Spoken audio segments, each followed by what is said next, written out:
Seja bem-vindo a mais um podcast Arte na Mesa, hoje especial Bloco do Beco. A gente está nesse lugar incrível. Quero agradecer a diretoria aqui do Bloco por ceder esse espaço incrível. E hoje, Ana Cristina Anjos. Eu mesma. Arte educadora, música, né? Musicista. Sim. Obrigado por aceitar o convite. Que isso, obrigada a você pelo convite. Bom, hoje a gente vai falar de música, de arte, de educação, né, de projetos culturais, né? O PVC é um projeto cultural ou é um projeto musical? Agrega os dois, né? Sim, dentro da cultura a gente tem várias linguagens. A gente vai chegar lá. Isso. Então ali eu prefiro projeto cultural. Projeto cultural. Por que ela virou convidada? Primeiro porque é mulher e mulher já sempre vai ter preferência aqui no podcast. E a gente vai abordar esse tema também. Mas eles me convidaram, né, no meio do ano para fazer a parte de fotografia do PVC do som, que a gente também vai chegar lá. Você é arte educadora,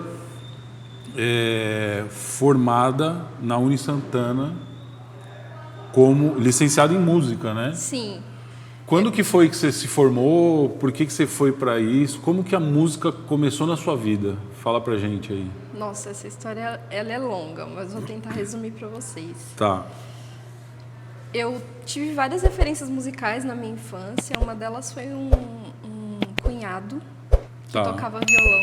Olha aí. E eu tenho essa memória da infância, né, de ouvir ele tocar violão e de querer muito aprender a tocar o instrumento. Então, foi uma conquista para mim, né, ao longo dos anos depois disso, conseguir um violão e aprender a tocar. Mesmo assim, não foi meu primeiro instrumento, né, aprendi a tocar piano, teclado primeiro. Tá.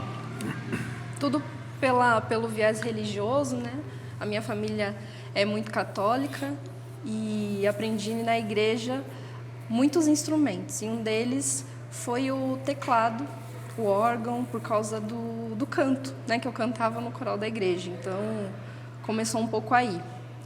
E daí, depois desse viés religioso, eu fui tentando me encontrar o que eu queria da música para mim, né? Que legal. Então, você sempre trabalhou com música? Sempre trabalhei. De alguma forma, não assim. Quando eu comecei, na verdade, né, eu saí da escola. Na escola que eu estudei, que era aqui no território, inclusive, né, uma das escolas que eu estudei, tinha um projeto que se chamava Team Música nas Escolas. Tá. E esse projeto, ele selecionava crianças que tinham alguma aptidão ou facilidade com música para aprender instrumentos musicais e teoria musical. Então, eu fui uma das selecionadas, a minha irmã também. E daí a gente entrou. Primeiro a gente começou com coral, flauta doce. Um ônibus vinha buscar a gente na frente da escola e levava a gente para o Auditório Ibirapuera, que ainda tem, né, hoje lá, esse espaço do auditório. E embaixo é uma escola de música.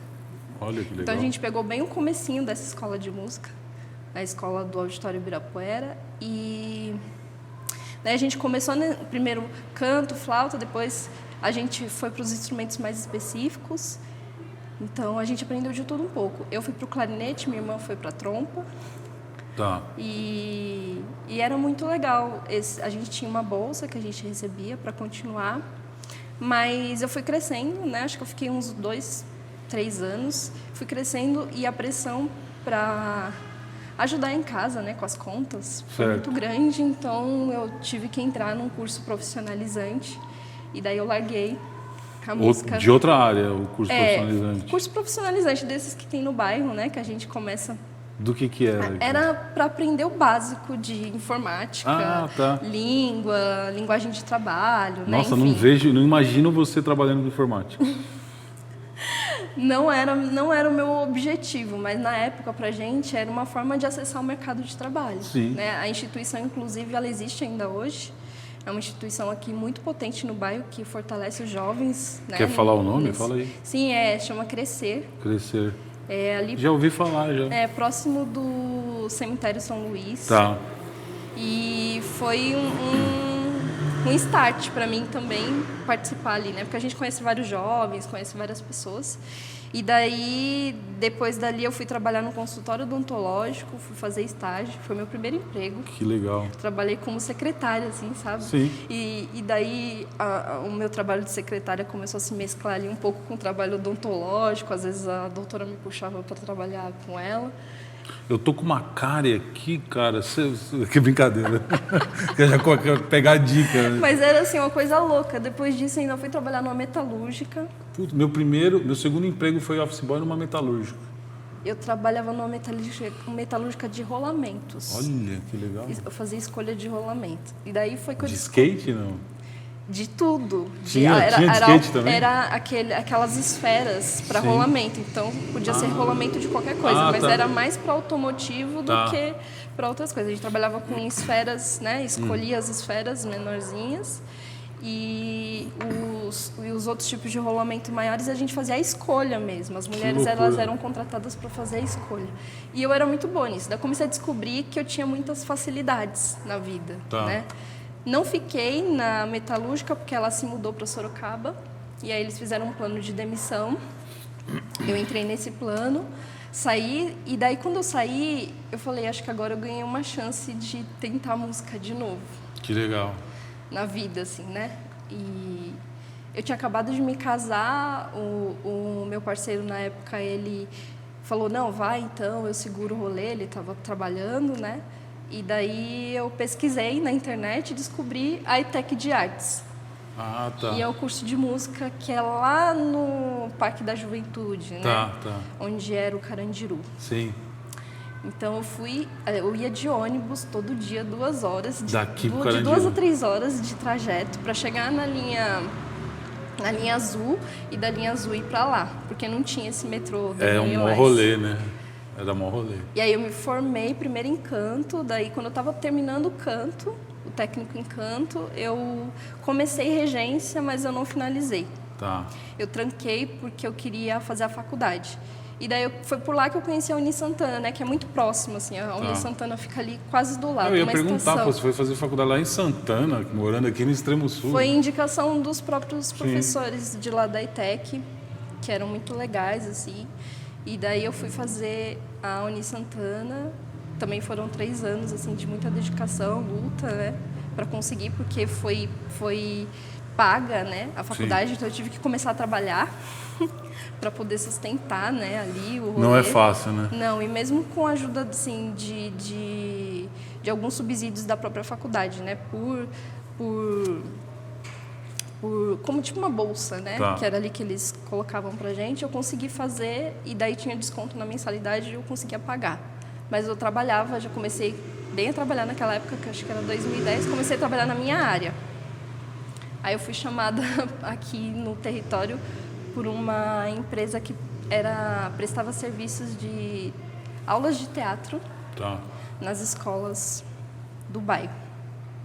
E daí eu entrei nessa do teatro, não era a minha linguagem, mas eu queria muito trabalhar com musicalização infantil. E vocês meio que usam isso, né? Pelo que eu já vi, assim. Tem uma mescla de linguagens no meu trabalho, que começou um pouquinho aí, quando eu conheci a linguagem do teatro. E depois ela se intensificou quando eu comecei a trabalhar nos programas da Supervisão de Formação Cultural aqui de São Paulo, que foi o PIA, né? O primeiro programa que eu entrei. Então, eu me formei na faculdade, e daí eu lembro de um dia eu estar saindo da faculdade, encontrei com uma amiga, assim, a gente batendo uma papo, e ela falando, nossa, você tem muito perfil para trabalhar no PIA. Daí eu falei assim, o que é o PIA? E aí ela me falou ali na hora, mais ou menos, né? E eu super curiosa, cheguei em casa, fui pesquisar na internet. Achei vários vídeos, assim, no YouTube, que na época os artistas educadores, eles gravavam vídeos e jogavam na internet para divulgar o programa. YouTube? É. Tá. E daí eu lembro desse vídeo até hoje, que era um cortejo de crianças no céu. E eles estavam vestidos com roupas feitas por eles mesmos, roupas de papel, sabe, papelão. E eles saíam tipo com uma bandinha tocando, fazendo um cortejo pelo céu e performando. E daí eu falei, nossa, isso é tão incrível, porque eu não estou vendo só música aqui. Sim. Eu estou vendo teatro, eu estou vendo performance, eu estou vendo dança. dessas crianças. Tudo eu tô misturado. vendo tudo junto e misturado. E aí foi aí que eu descobri que era o PIA, que era esse programa de artes integradas, né, que eram com todas as linguagens, e tinham ali 4 educadores com essas crianças. E você trabalhou no programa? Trabalhei, eu entrei em 2013, a gente trabalhava por edição, né, era contratos por edição. Tá. Entrei em 2013, me apaixonei e fui até 2021, assim, várias edições, sempre com a linguagem de música, trabalhando ali como artista educadora, mas nos últimos anos eu comecei a trabalhar com coordenação de equipe e curti também. Tá, peraí que o meu ponto eletrônico tá falando que tem uma ligação aqui. Opa! Agora é a hora da Guinarly. Guinarly, você vai ganhar uma meia. A Guinarly, ela apoia o podcast. Que show! E aí a gente presenteia os participantes com uma meia da Guinarly, que tem as estampas mais iradas do skate. Gente, que macia, Estampas, que linda. Estampas colecionáveis. Obrigado, Guinarly, por valeu. apoiar a arte. Tá. Adorei minha meia. Então, mais ou menos, já deu para entender que você começou na música porque era uma aptidão, você gostava e as coisas foram acontecendo, né? Sim. Eu queria tocar num tema que não deveria ser sensível para a gente, mas acaba sendo, principalmente no mundo de hoje, né? Sim. Porque você é arte educadora, né? Sou, eu gosto de chamar mais de artista educadora. Artista educadora. A gente ainda vai falar como que você enveredou para isso, mas eu vi no seu currículo que você tanto trabalhou com escolas particulares como também em escolas públicas, né? Qual que é a grande diferença que você vê, assim, levando em consideração estrutura? Porque às vezes, assim, o que eu vejo, assim, tem gente que apoia a arte por apoiar. Tem gente que apoia a arte porque quer que a arte cresça, né? Então, pegando tudo isso que eu te falei, qual que são as principais diferenças, assim, do público para o particular? Você que vivenciou as duas esferas, né? Eu sempre vivenciei as duas esferas de um olhar mais cultural, assim, né? Eu sempre trabalho olhando na parte cultural. E daí, na parte cultural, a gente esbarra com questões sociais, né? A gente esbarra com questões estruturais. Tá. E aos poucos a gente vai entendendo, né, o que é que acontece naquele espaço, naquele lugar. Eu acho que a educação ela é feita por pessoas, claro, né? Mas quando ela é valorizada, ela vai muito longe, né? Ela alcança assim patamares de transformação social, né? Que é incrível. E daí, assim, uma coisa que eu sempre vivenciei em escolas particulares, trabalhando como educadora musical, é que às vezes se tem muita coisa, tem toda a estrutura, tem todos os materiais, tem tudo que é necessário, mas não há uma valorização tão grande daquilo, né? E daí eu acho que tem a ver com o todo disso, né? Não só por parte de um tipo de pessoa ou outro, acho que tem a ver com o todo mesmo, que acho que às vezes a gente precisa conquistar para a gente valorizar as coisas, né? Sim. E daí, mas tem também um lado que é como que é ter acesso, né, a tudo que é necessário. Mas mesmo trabalhando como educadora musical, estando nesses espaços que são espaços de alguma forma privilegiados, eu ainda encontrei dificuldades de ter, por exemplo, um material de música, né? Uma bandinha musical para trabalhar, pedir para a escola e a escola falar assim, nossa, mas é caro. Então a gente ainda escuta esse discurso, né? Mesmo sendo particular, a gente ainda escuta esse discurso. E aí foi daí que nasceu a minha pesquisa, né? Com os objetos recicláveis e o PVC. Ah, você jura? Foi dessa necessidade.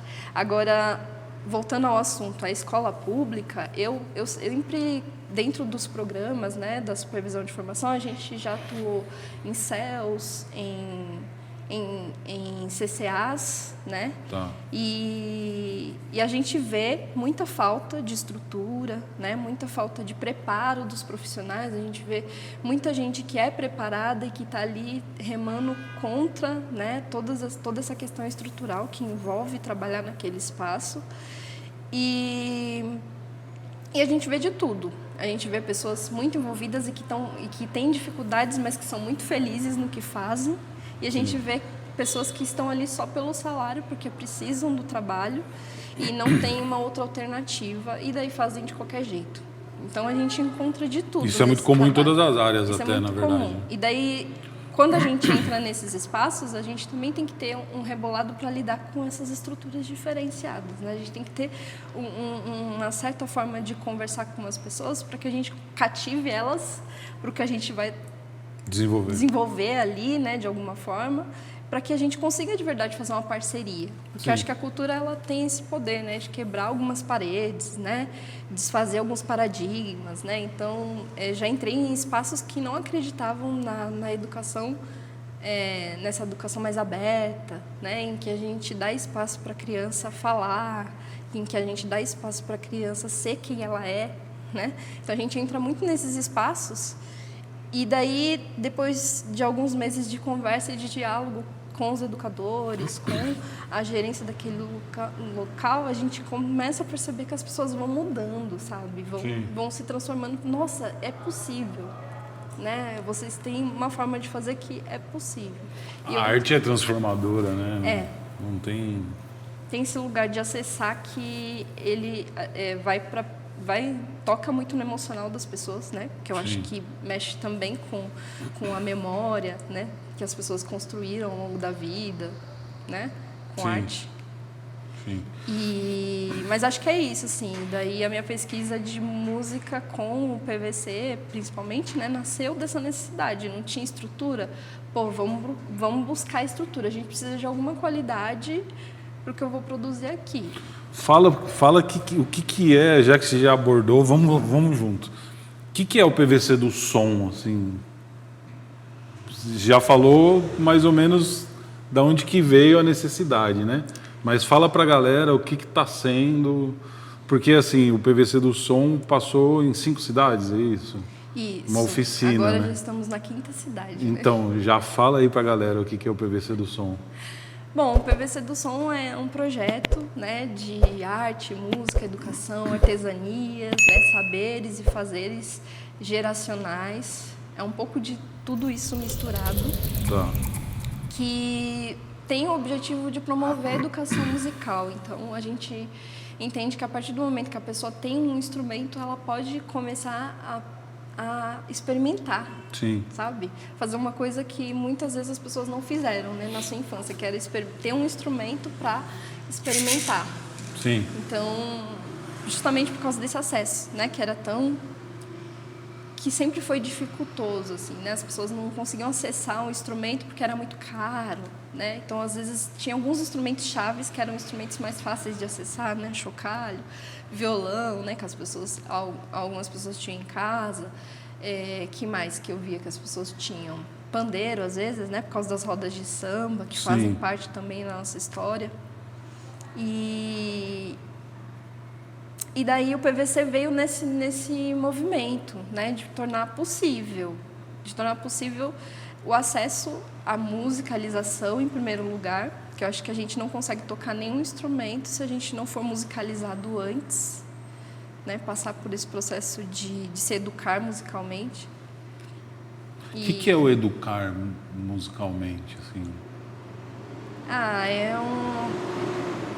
É proporcionar experiências sensoriais com música para que as pessoas consigam criar seus próprios padrões do que é o seu estilo musical, sabe? Sim. A pessoa vai pegar um instrumento, ela vai tocar isso aqui, ela vai tocar um violão, ela vai experimentar um tambor e em algum momento ela vai se identificar com alguma coisa. Com algum desses.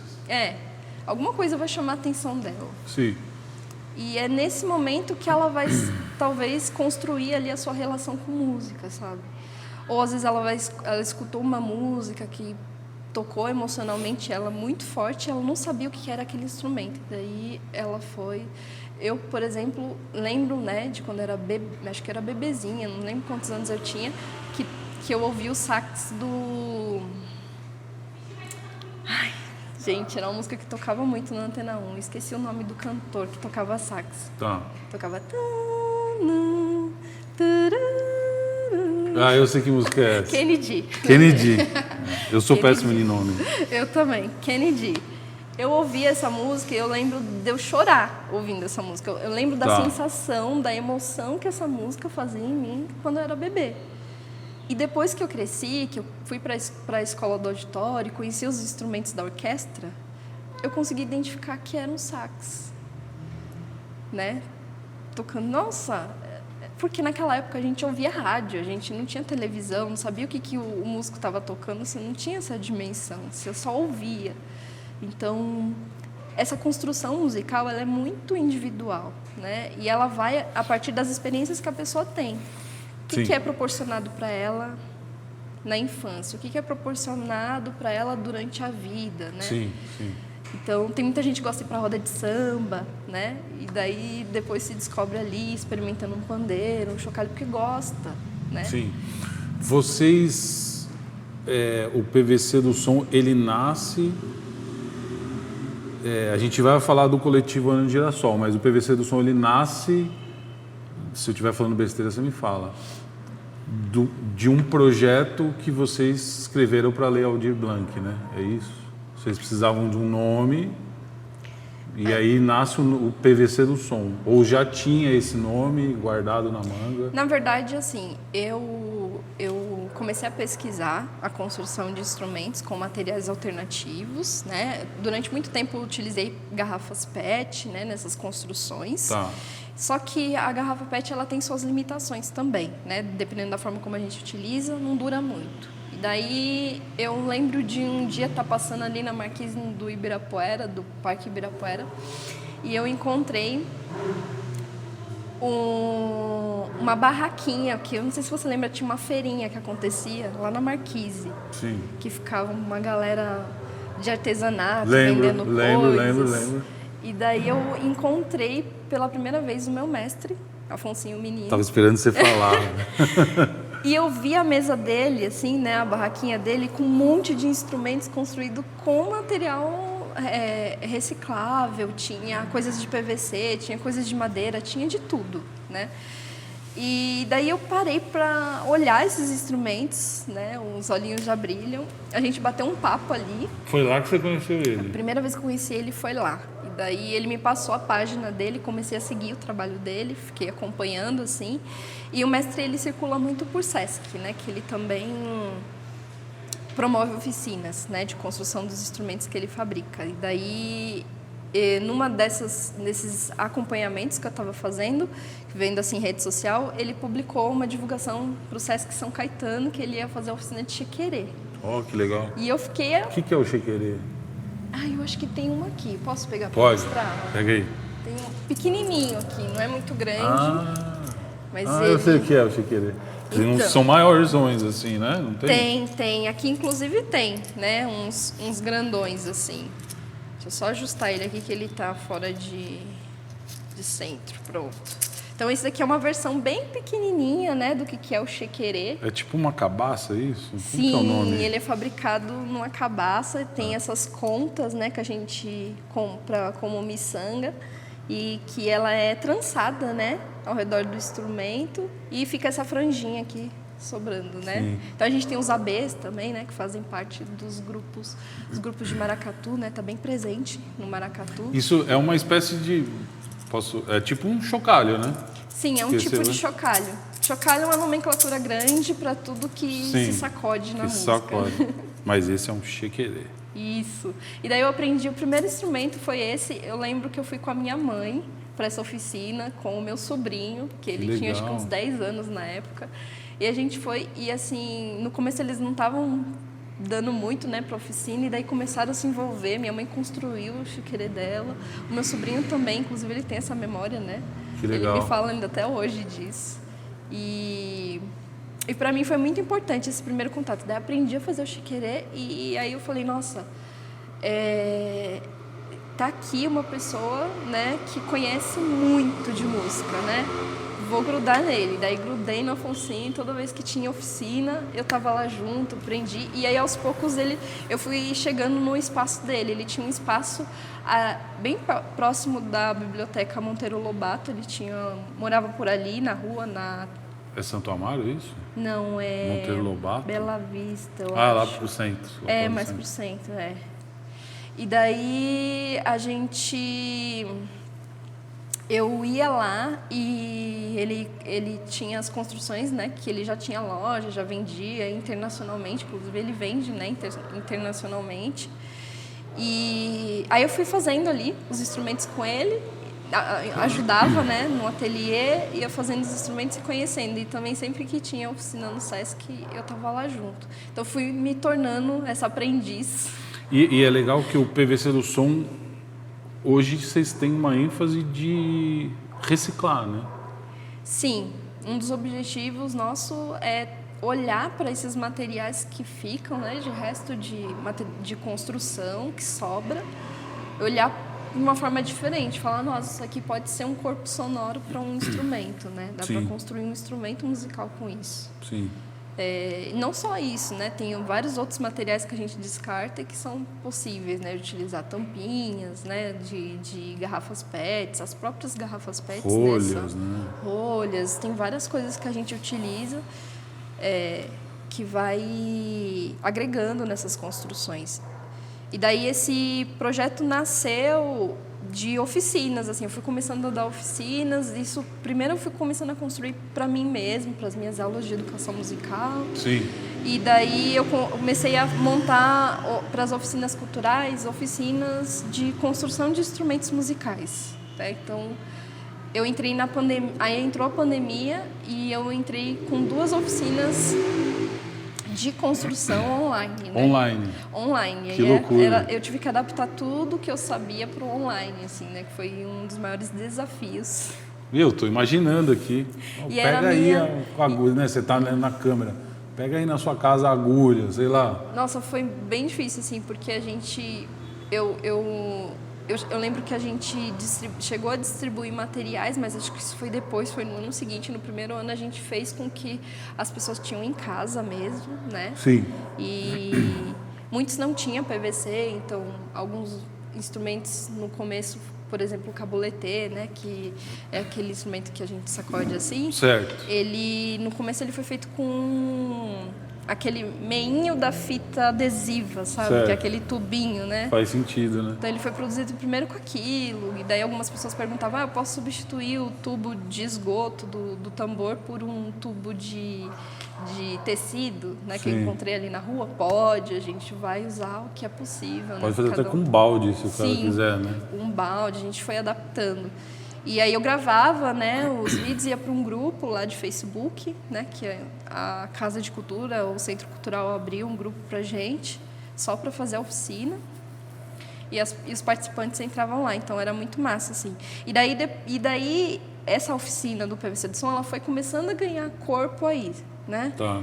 Aí eu construía, às vezes fazia oficinas esporádicas de coisas específicas, chequerê, fazia oficina de tambor, nos programas mesmo da supervisão, construí várias coisas com os artistas, né, com os AEs, que também foi uma experiência muito massa. E daí, quando veio o PROAC, a edição do PROAC de 2024, o projeto já estava na minha cabeça, a gente só não tinha um nome específico. De quem que foi a ideia de escrever o projeto?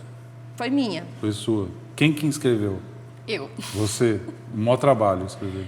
Bastante trabalho, assim, porque eu estava fazendo alguns cursos desses online para entender como que funciona, né? Você já tinha feito algo, assim, desculpa até te interromper, Sim. Porque para mim o PVC do Som é um grande projeto musical de tudo isso que a gente falou. Você já tinha feito algo desse porte, assim? Não. É muito, porque para mim são 5 cidades. Sim. 3 dias em cada cidade, o dia inteiro. Sim. Atendendo dezenas de pessoas, né? Sim, foi uma coisa que a gente não dimensionou na escrita, eu acho, né? A gente até tentou na escrita colocar um intervalo legal, né, entre as semanas de oficina, para que a gente tivesse tempo hábil de produzir os instrumentos. Mas acho que a gente sonhou muito. Eu sonhei muito alto. Quando eu comecei o projeto, a primeira vez que eu escrevi o projeto, ele tinha 10 meses e eram 10 instrumentos. Tá. Era tudo 10, assim, 10. Tá. Aí o Jailson olhou pro projeto, a Tati olhou pro projeto e falou: tem muita coisa aqui, né? E aí a gente foi diminuindo também por causa do orçamento, né? A gente não ia conseguir executar com o orçamento que a gente ia ter, né? Que o edital ia fornecer. E daí a gente escreveu assim, na prorrogação, porque assim... A gente sempre na última semana. A gente estava escrevendo outro projeto, não tinha nada a ver, a gente estava escrevendo para outro PROAC, de infâncias, né? Juventudes, enfim, que era mais a nossa pegada, né? Enquanto coletiva.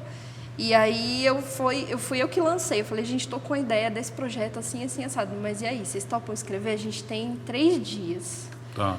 E daí eu falei, vamos fazer na loucura? Vamos fazer. A Tati topou, o Jailson topou. É sempre assim, cara, impressionante. E a gente correu, foram acho que uns 3, 4 dias. Foi bem na prorrogação mesmo, que acho que era na última semana. E... a Tati se comprometeu a fazer o vídeo de apresentação, então o vídeo de apresentação do projeto foi ela que fez. Foi ela que fez. Eu já tinha vários registros de construção de instrumentos, porque a gente tem um ateliê da Ana Girassol que vende, né, alguns instrumentos. É o ateliê que me salvou na pandemia, inclusive, né, que segurou o rolê quando a gente estava precisando de grana. Foi o empreendedorismo que surgiu aí da necessidade.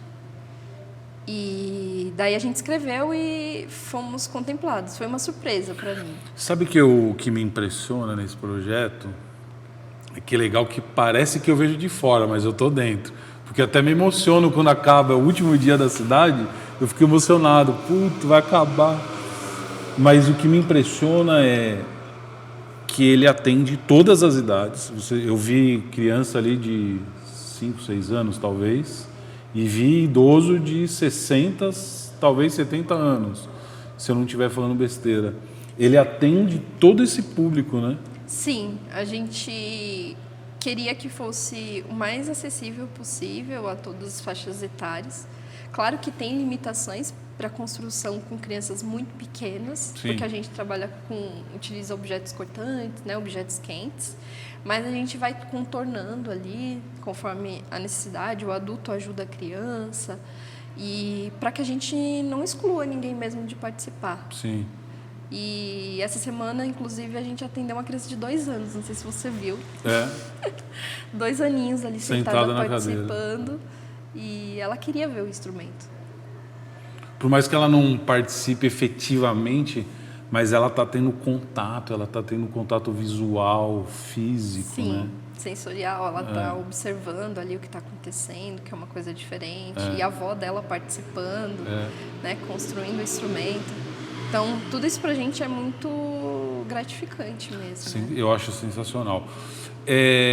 Teve lugares, que é uma coisa que me impressionou também, vocês são em 3. Teve lugares que talvez tinham umas 30 pessoas. Como que vocês se prepararam para atender essa demanda? Porque eu vou te falar, assim, só de ver, porque vira, né, tipo um falatório, a galera falando e me ajuda. O dia que meu filho foi, eu queria frear ele, mas porque ele toda hora, né, ele vinha assim na sua frente, assim, ó, tá bom? É uma necessidade, né, de saber se tá legal. Porque eu tava ali prestando serviço, e aí eu olhava e falava, não, filho, pega leve. Mas acabou que eu deixei, porque eu vi que o ambiente é muito, sabe assim, muito para cima. Assim. É um pouco de caos também. A gente assume o caos, porque o caos faz parte do nosso dia a dia. Sim. Também, né, de vida. Vocês se prepararam para atender tanta gente assim? Olha, tem a ver um pouco com a nossa experiência, né? Que a gente atende crianças, e crianças já é um pouco disso, né? Eles gostam de falar, de conversar. É um caos organizado. É um caos organizado, eles gostam disso, e a gente também gosta, de certa forma. A gente vê a artisticidade, a coisa rolando ali no meio desse caos. Sim. E daí, quando tem adultos, né? É um outro ambiente, né, um pouco, eles conseguem prestar atenção mais rápido, né, a dinâmica já é um pouco diferente. eu não vou falar que a gente se preparou, mas vem um pouco dessa experiência mesmo de lidar com crianças, né? E acho que lidar com adultos tem seus desafios, né? Sim. Porque o adulto também tem adulto que chega, que já fala, eu não consigo, não vai rolar, não dá certo. Não... Porque tem uma sistemática, né? Você, até o já falou para mim, né? Você é a pessoa que está sempre pondo a oficina para frente. Sim, eu vou puxando. E ele e a Tati são as pessoas que voltam para pegar as pessoas que estão ali um pouco retardatário, que é normal, cada um tem seu tempo. Sim. E eles voltam no tempo para ir empurrando essas pessoas. Sim. Eu percebi essa didática, assim. Isso foi, eu não vou falar para você que foi uma coisa planejada, eu acho que é uma coisa de sintonia nossa mesmo, de entender quais são as necessidades naquele momento, que eu acho que um coletivo tem que funcionar assim, né? Cada um é um tripé ali, ou um pé da situação para entender, olha, em que momento a gente está e como é que a gente se ajuda agora. Chegou uma hora que até eu estava dando umas dicas para galera. Tem um momento que a gente aprende, né? E a gente já quer ensinar, isso é massa, eu vi isso. Isso que a gente acabou de falar é muito legal. Eu percebi que vocês fizeram questão de trazer isso, dar uma ênfase para outros educadores participarem e passarem a mensagem, digamos assim. Sim, a gente, na verdade, assim, o foco do nosso público é atingir os educadores, né?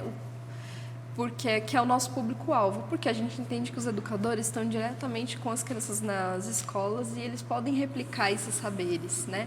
A gente está falando de um edital, que é o edital 17 de 2024, inclusive preciso agradecer ao governo do estado, ao governo federal. Cadê a colinha? Já não está nem mais precisando da colinha, né?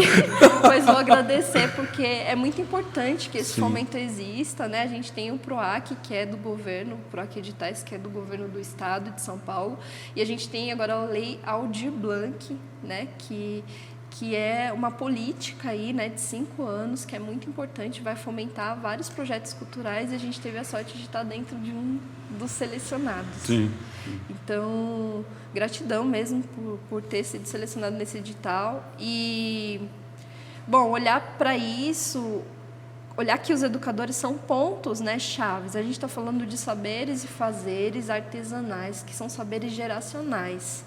E onde estão esses saberes geracionais? Estão com os mais velhos, né? Que são as pessoas que a gente precisa respeitar, cultuar, estar ali perto, estar com eles e falar, poxa, eu quero aprender, né? Foi um pouco disso que eu fiz, né, com o meu mestre, quero aprender. Se não mestre. some também, né? Se não some, gratidão, mestre Afonsinho, que está sempre com a gente. Eu acho legal isso, porque toda oficina você reverencia ele, isso é bárbaro. Sim, a gente tem que exaltar nossos mestres, né? Mestre, não é, ela reverencia mesmo, não é...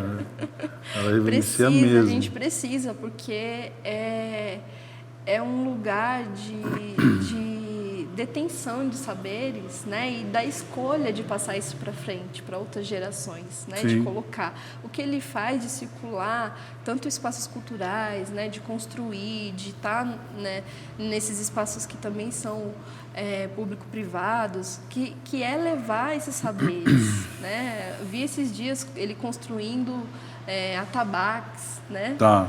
E eu falei, nossa, eu queria estar muito junto. É isso, sabe? A gente está junto, né? Distante, a gente está se ajudando sempre que pode. O meu objetivo era colocar, né, o mestre em todo o projeto, ele tinha que estar com a gente, tanto se a gente for continuar com esse projeto no próximo edital. Eu estou esperando o último dia, porque você falou que ele vai vir no último dia. Ele vem dia 29, gente, vai estar aqui. Eu estou esperando para conhecer esse cara, velho, de tanto que você falou dele. Sim, e assim... Deve ser uma energia incrível dele, assim. Ele traz essa energia que me contagiou, e acredito que contagia muitas pessoas, né? E só gratidão mesmo. Vamos falar de... O Arte na Mesa, ele surge do meu contato com as pinturas corporais, e aí vou escrever projeto, e aí encontro várias problemáticas, galerias, várias panelas. Então vou fazer um podcast de arte e vou escancarar tudo. Você fala o que você tiver à vontade de falar. Quais foram as principais problemáticas que você encontrou no projeto, assim, estrutural? Do PVC? Com a Aldir Blanc. Eu acho que o que a gente de cara encontrou foi uma questão de estrutura com a minha casa, né? Porque assim, a gente não tinha espaço para armazenar os materiais, que são canos, né? Muitos canos. Materiais de construção, tipo, a primeira estrutura da minha casa, que ela virou um espaço barra trabalho, né? Casa barra trabalho. Então, assim, a minha casa hoje está tomada de canos, ainda está, né? Essa casa é do Mário Bros, né? Exatamente. Mesmo estando no final da execução do projeto, a gente está ali tomado pelos materiais. E a dualidade disso, né? Como é que lida com a casa, o trabalho. Aí tem minha filha, né? Que também precisa ocupar esse espaço. E a parte burocrática do projeto? Aí eu ia falar da parte estrutural dos espaços, né? Porque uma das questões que o projeto propõe é a acessibilidade, que é importantíssima. Mas quando a gente liga, né, para conversar com os espaços, ainda é uma questão muito emergente, né? Os espaços ainda estão se adequando. Agora que a gente está começando a ver espaços culturais, né, se adequando às leis de acessibilidade. Vocês tiveram que alugar até banheiro químico. Exatamente, a gente teve que alugar, a gente fez questão de que tivesse essa verba, né, para banheiro químico, porque a gente não é barato, né? Banheiro químico não é barato, porque a gente sabia que a gente ia ter essa dificuldade. E no meio do caminho a gente ainda foi se adequando, porque a gente foi também encontrando dificuldades, né? Passamos por enchente, você estava lá. É verdade. Passamos por enchente, que molhou os nossos materiais, a gente teve que se reestruturar na última hora. Então, assim, eu acho que a nossa capacidade de se readequar às situações também ajudou muito. Ajudou, né? A gente foi ali se readequando. Eu não vou falar que foi tudo flores, porque também não foi. Né? Nós também tivemos nossa dificuldade entre nós, quanto equipe, no meio desse rolê todo. Eu não sou uma pessoa fácil, né? Todo mundo que trabalha comigo já sabe, Jailson sabe, Tati sabe. Eu sou uma liderança muito... Ainda bem que não atingiu o videomaker, porque para mim ser mal tranquila de trabalhar. Eu sou muito perfeccionista, tenho um hiperfoco muito assim nas coisas. Ou ela não me deu as críticas, ou... Não é que o trabalho do Leandro é muito massa. A Tati também, que é fotógrafa, foi ela que te indicou pra gente. E foi incrível o trabalho que você fez desde o começo até agora, está sendo maravilhoso. Todos os registros estão sendo muito potentes, né, para a memória desse projeto. Então, quando a gente encontra um trampo legal, a gente cola na pessoa, sabe? Que é um pouco disso também, da gente estar aqui nesse território, estar nesse espaço, né, o bloco. A gente conheceu também há pouco tempo que viemos morar. Eu voltei para cá recentemente, tem uns 5 anos quase. Voltei pro meu território e daí me aproximei de novo do bloco. Tem um pouco disso, sabe? De falar, vamos somar forças na cultura, né? Da gente se ajudar. Então, quando a gente acha um lugar que faz um trampo legal com cultura e arte e tá ali fomentando as pessoas, a gente tem que se ajudar. Que eu acho que cultura, ela se faz em rede, né? E aí tem um pouco disso. Então, para falar... Né, tudo isso para dizer que eu também tenho minhas questões que também estão sendo... eu também estou ali, né, me entendendo no meio desse coletivo, né, e como liderança desse coletivo, porque eu também sou essa pessoa. É um processo de evolução constante, né? Porque eu produzo, eu construo... Lidera. Eu planejo tudo e daí eu fico ali tentando entender com a Tati e o Jailson como é que a gente planeja isso junto, porque muitas vezes a gente não tem esse tempo do planejamento juntos, né? Assim, até para esclarecer para a galera, que eu falei, ela lidera, porque são 3 pessoas, você mais 2, tem eu, fotógrafo, tem assessoria de imprensa, a Tati, como que é o nome da menina? A Fefa, que é a coordenadora geral. Coordenadora geral. Isso, e daí a produção... Tem social media, tem tudo isso envolvido. Tem os produtores locais. Então eu fui lidando com essas questões do projeto, né, aos poucos, assim, também entendendo como executar o projeto, né, porque a gente não tinha experiência, é o nosso primeiro edital, né, enquanto coletiva, então eu fui fazendo alguns cursos de internet, pesquisando, sou muito autodidata e eu acho que isso também facilitou vários campos da minha vida. Quando eu quero aprender uma coisa, eu vou lá, eu me ensino, sabe, tipo... Não sei, eu pergunto para alguém, então eu sou muito assim. A gente desfocou. Qual foi a principal problemática com a Lei Aldir Blanc? Foi burocracia? Eu quero saber isso. Olha, eu acho que tem esse rolê da acessibilidade e tem sim umas questões, acho que do fomento que ainda precisam ser melhoradas, né? Que eu acho que é o atendimento às pessoas aos proponentes, né? Tá. A gente percebe ali que os gestores dos projetos estão bem sobrecarregados, né? São muitos projetos para ele atender, para ele lidar. Então, acho que esse bastidor, né? Que eu acho que precisa ser mais acessível para quem está lá na ponta, principalmente para quem está começando, igual a gente, né? O Coletiva da periferia, que ainda está se ensinando, né? A fazer parte desses fomentos. Como é que a gente é amparado? Então, a gente teve muita sorte, que a gente teve o apoio da FEFA, que a FEFA é maravilhosa, também tem que agradecer a nossa coordenadora geral, que tem bastante experiência, né, com o PROAC. Ela já está fazendo algumas edições do Festival, então ela já sabia algumas coisas e daí a gente O que é Festival? É um festival de teatro do Campo Limpo, né, que já acontece algumas edições. Pelo PROAC?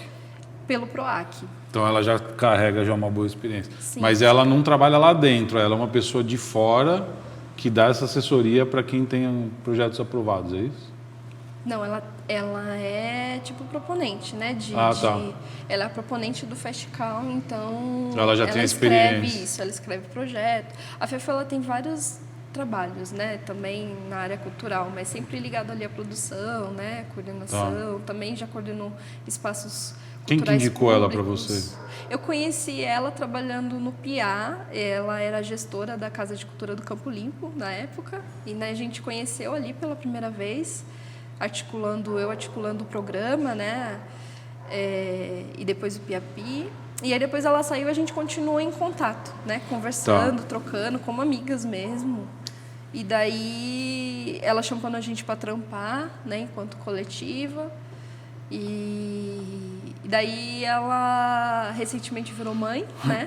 E eu que sou mãe também, né? Toca ali naquele lugar de aconchego, que é fortalecer mães que trampam com arte e cultura. Sim. Mas acho que, voltando, né, ao assunto principal, da dificuldade, né, ali com a execução do projeto, é isso. Acho que são atendimento, porque acho que dúvidas todo mundo tem, mesmo lendo o edital 1 milhão de vezes, porque eu li 1 milhão de vezes, ainda tenho dúvidas. Leio até hoje, se bobear. Leio até hoje. Na hora de prestar contas, eu vou ler de novo. Prestar contas, eu acho que é uma parte mais trash, né? Eu vejo a preocupação que vocês têm com notinha, então. Sim, a gente fica naquela caça-notas fiscais, né? E já fiz inimizade com vendedores, porque eu pedi a nota e o vendedor fazia a nota errada. Daí eu, moço, pelo amor de Deus. Então, assim, tem esse jogo de cintura, sabe? Às vezes, de falar, olha, é só porque é um edital, a gente precisa, né, prestar contas direitinho, é importante pra gente, né? É fundamental pro futuro até do projeto. Sim, até para o recolhimento de impostos, né? Se a gente for parar para pensar da lei de retorno mesmo, né? A gente pensar nesses impostos que vão, eles precisam voltar também. Então, assim, é importante, né, que seja feito tudo certinho. E eu sou essa pessoa, você já viu, né? Que fica ali. Eu acho que dá pra gente ficar horas falando aqui. Eu vou tentar otimizar para não ficar um programa muito extenso, até também porque fica uma deixa para você voltar depois. Como que é essa história, assim... Não, vamos falar do Ana Girassol. Como que nasce o Ana Girassol? Da coletiva. Primeiro nasceu o ateliê da Ana Girassol, que foi na pandemia, que eu falei para você. Foi uma coisa... Foi inspirado na Sol, né? Que ela era pequenininha, na época ela tinha 1 ano e 2 meses. E ela ficava correndo. A gente morava num apartamento, né? Ela ficava correndo no apartamento, para lá e para cá, explorando as coisas. E a gente teve que ficar confinado em casa. Minha sogra tinha caído da escada e quebrado o pé. E a gente cuidava da minha sogra, cuidava dela. E a gente ficou pensando o que a gente poderia proporcionar para ela de brinquedos, né? De materiais musicais para ela. E daí eu fiz primeiro um caminho de lembrar o que eu já sabia, né? Que eram os instrumentos do mestre. Então eu construí vários instrumentos para ela ali, para ela explorar. E depois eu comecei a pesquisar brinquedos sensoriais. E daí juntei essas duas coisas e só aos poucos foi virando a Ana Girassol. Era uma brincadeira até, né, com o nome dela. Ana Gira Sol. Tem muita gente que associa a flor, né? Mas é uma brincadeira com o nome dela.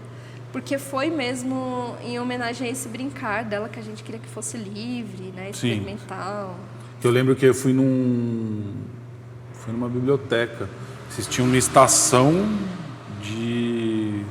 Isso. Como que é o nome daquilo? Uma estação sonora. Estação sonora. Isso. A gente fez, que é o nosso projeto do Espaço Musical, né? Que a gente tem 5 estações sonoras que a gente monta para as crianças. A criançada colou naquilo, velho. Sim. Uma barulheira, mas era aquele negócio do caos organizado, né? Exatamente, Era que é a exploração, né? A molecada espancando os brinquedos, assim, é um brinquedo musical, né?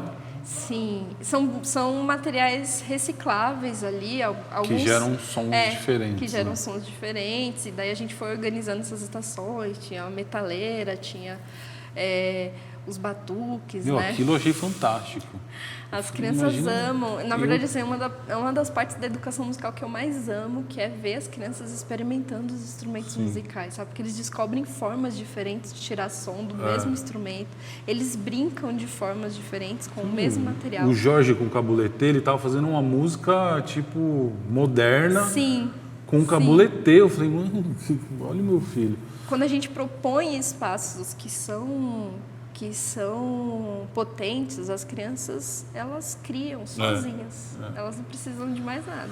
Fantástico. Eu quero que você fale sobre a liderança feminina no empreendedorismo e na coletividade cultural. Você me deixou com essa pulga aí atrás da orelha. Quero saber.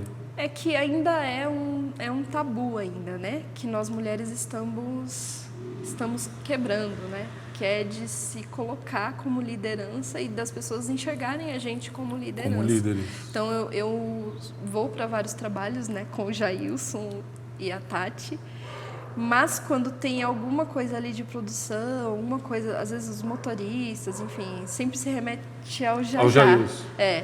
Mas de cara eu vi que quem manda é você. Então... Desculpa aí, já. Mas não é todo mundo que vê isso, né? Não é todo mundo que percebe isso. Tem essa percepção. Né? Se remete primeiro ali ao Jailson, tal. Tudo bem que o Jailson é super articulado. Ele também agradecer. Te amo, amor.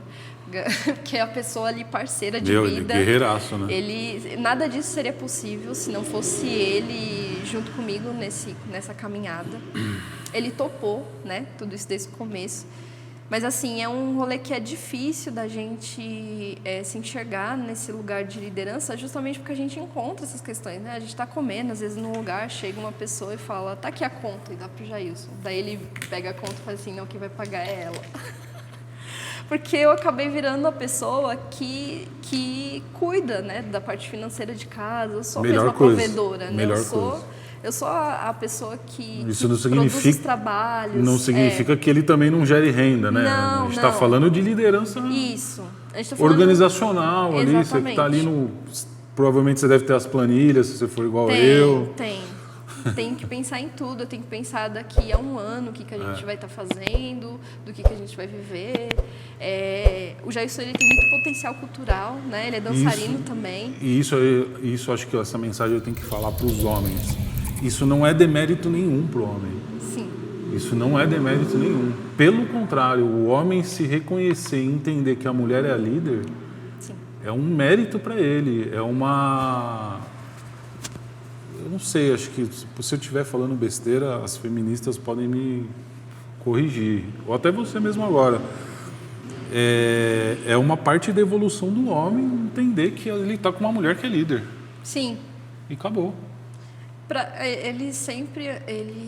Eu não sei o que falar, o Jailson é uma pessoa que sempre me coloca lá em cima, sabe? Às vezes nem tô lá em cima tanto, mas ele é a pessoa que me fortalece, né? Que dá aquela base para que eu consiga. Vamos voltar e, assim, lembrando que reconhecer que a mulher é líder não é, né? Não. Se escorar na mulher. Não é reconhecer a liderança e fortalecer. E fortalecer. O Jailson, quando a gente... Eu lembro que eu voltei a trabalhar quando a Sol tinha 2 meses. Tá. E a gente ia trabalhar com a bebê, né? Ela mamava e aí ele ficava com ela enquanto eu estava lá fazendo as atividades, né, do PIA, que na época eu trabalhava no PIA. E aí ele trazia ela para mamar no peito. Então ele sempre foi essa pessoa que é um pai de verdade que está lá presente, está fazendo o seu papel, é uma pessoa parceira, então, assim, tem que falar. Mas eu acho que nesse rolê todo de ser liderança, de ser uma mulher negra de pele clara, né? O Jailson é um homem preto. Então, assim, a gente está nesse lugar que também é vulnerável. Já rolou da gente estar trampando, estar no caminho para um trabalho separado pela polícia. A gente já sofreu uma batida, assim, né, juntos. Acredito. E a gente já passou por muitos altos e baixos, sabe? Sim. De estar nesse lugar e eu ter que contornar a situação, sabe? Eu ter que ser essa liderança, eu ter que me colocar nesse lugar e estar ali. Sim.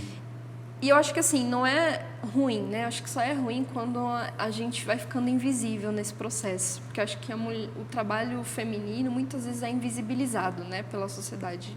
Muitas vezes não, ele é invisibilizado. É como se a mulher tivesse que sempre se colocar num lugar de imposição, de estar fazendo sempre para ela ser vista, né? Ela não pode ter descanso, ela não pode ter pausa, sim, porque se muitas vezes ela tem que se masculinizar para poder ter a frente do negócio. Exatamente. Né? E daí é difícil falar desses aspectos porque tudo isso mescla um pouco com a minha maternidade também. Tá. Né? O que eu quero para minha filha, o que eu estou construindo de relação, porque eu acho que no meio disso tudo a maior problemática é ter qualidade de vida. É como ser essa liderança, eu vivo isso, produzir e ter qualidade de vida, né? Poder ter tempo com os nossos filhos, ter tempo de qualidade, com né? as nossas famílias, exatamente. Então, a minha filha já vai fazer 7 anos, né? Eu comecei tudo isso quando ela tinha 1 ano e 2 meses, mais ou menos. E passa rápido, né? E passa muito rápido. A gente pisca e... Daí tem dia que eu chego em casa e minha filha... Mãe, o que você fez hoje? E às vezes eu não tenho nem tempo para conversar com ela sobre isso, né? Já chegou no fim do dia e ela falou, o que a gente vai fazer hoje também? Muito, né? Eu sofro isso direto. A Sol, ela... Tipo, o que a gente vai fazer juntos hoje? Ela até que 10 horas da noite. Ela até que não pergunta, e daí eu me coloco num lugar de falar assim, poxa, a minha filha acabou sendo treinada para não perguntar isso que você tá falando, porque ela chega em casa e ela só me abraça. Ela quer me abraçar. Às vezes meu filho pergunta. Ela quer grudar em mim, assim, a forma dela dizer que tá com saudade é grudar em mim, ela quer ficar do meu lado. São os dias que ela quer dormir na cama comigo, sabe? Sim. Então, aí é o momento que eu rebobino um pouquinho e falo, não, calma, preciso de uma pausa para passar tempo com ela, para que as coisas, né, caminhem.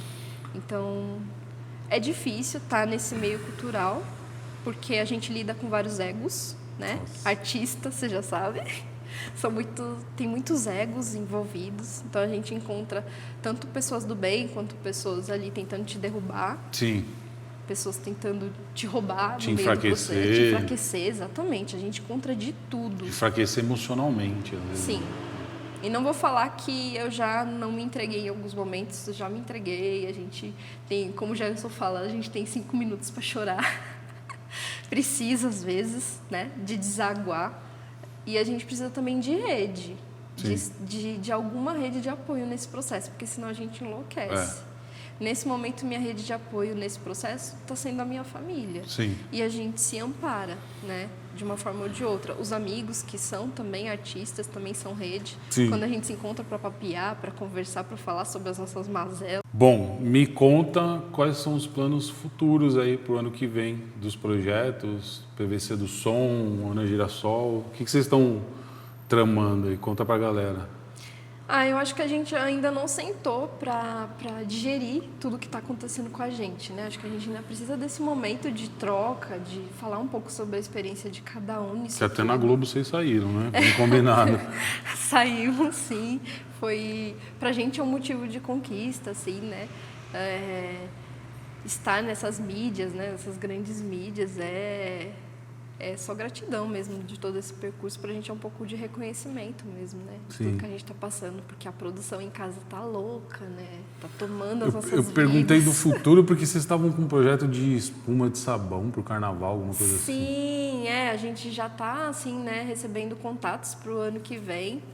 E a gente começou a escrever um projeto já que mescla um pouquinho ali do trabalho das bolhas, né? Tá. Com espuma, enfim, vai vir aí, gente. Não posso entrar muito em detalhes. Tá. Mas o Leandro já foi nosso fotógrafo nesse processo, né? E a gente fica muito contente quando a gente é convidado para escrever um projeto novo, assim, né? Eu vou falar da minha parte, assim, eu gosto muito da escrita e da criação, né? Dessas diversas formas de brincar. Tá. Eu gosto muito, então, para mim, toda vez que me convidam, falam assim, olha, a gente tem esse tema, você escreve o projeto? Eu falo, sim, vamos lá, eu escrevo. Eu gosto muito de criar. A única questão disso é que vai virando, assim, né, muitas e muitas, a gente vai lidando com muitas e muitas linguagens. E, às vezes, nos sobrecarrega no processo. Tá. Mas é gostoso, é muito gratificante. E eu acho que, assim, pro ano que vem, claro, a gente quer tentar se inscrever novamente. A gente não sabe se vai conseguir, porque tem a ver com o prazo de entrega da prestação de contas, né? Para poder se inscrever no edital mesmo. Você tem que ter entregue o anterior. Tem que ter finalizado a prestação de Se contas. ajuda vocês a prestar. Essa é uma linha do edital, né, que eles Tá. colocam. Então, tem muita gente que não consegue muito projeto que não consegue voltar por causa disso, né? Tá. Mas a gente quer voltar, se não for pro PROAC, é claro, a gente vai tentar outros editais Sim. em que a gente consiga adentrar com esse olhar para a educação musical. Cabe na Rouanet esse projeto seu? Com certeza, com certeza. A gente já está aí almejando, né, as empresas de tubos, né, de tubulações, de canos, que a gente acha que tem tudo a ver com o projeto. Mas a gente vai precisar provavelmente de uma assessoria para isso, né, porque eu tenho limitações também de até onde eu consigo sentar para escrever um projeto. Rouanet eu já escrevi já. Então, É loucura. são Vou muitos escrever pontos, outro esse ano.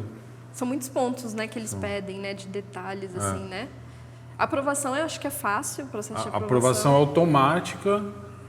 Aí, a hora que você faz a captação, aí você tem que subir a planilha de custos. E aí é uma segunda aprovação. Sim, e daí é um momento, acho que é da captação que é o mais complexo. É o mais complexo. Que é o maior desafio, eu acho, né, para todos os projetos. Mas a gente quer, sim, continuar. E a gente gosta também, né, de continuar sendo convidado aí pelos espaços para somar. A gente quer muito fomentar o nosso território, que acho que isso é uma idealização nossa desde que a gente se juntou enquanto coletiva, que todo mundo veio com esse olhar, né, de como é que a gente fomenta mais cultura no nosso território. A gente mora aqui no Jardim São Luís, né, Jardim Ibirapuera, e são bairros periféricos que têm muita latência de cultura, né? Tem muitos coletivos começando agora, né? Muita coisa legal acontecendo, mas que falta muito ainda o olhar para a criança, né? Para o brincar, a importância disso, né? Então, a gente quer muito focar nessa parte que é o nosso trabalho, né? Que é o trabalho da coletiva, que é promover esses brincares. Então, a gente quer tentar, sim, ainda. Esse ano a gente não conseguiu estar no fomento, né, da periferia, mas a gente quer muito no próximo ano se engajar nessa escrita e se envolver para proporcionar mesmo, sabe? Tá.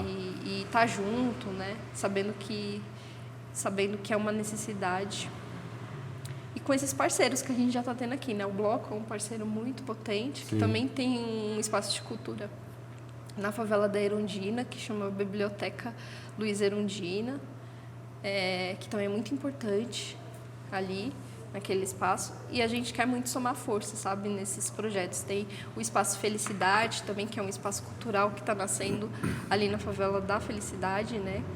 Ali na comunidade. E a gente está, assim, somando forças com a galera que está no nosso entorno, para a gente também se fortalecer. Sensacional, acho que falamos, né? Vamos guardar um pouquinho pro próximo episódio, né? Pelo amor de Deus. Eu falei, né?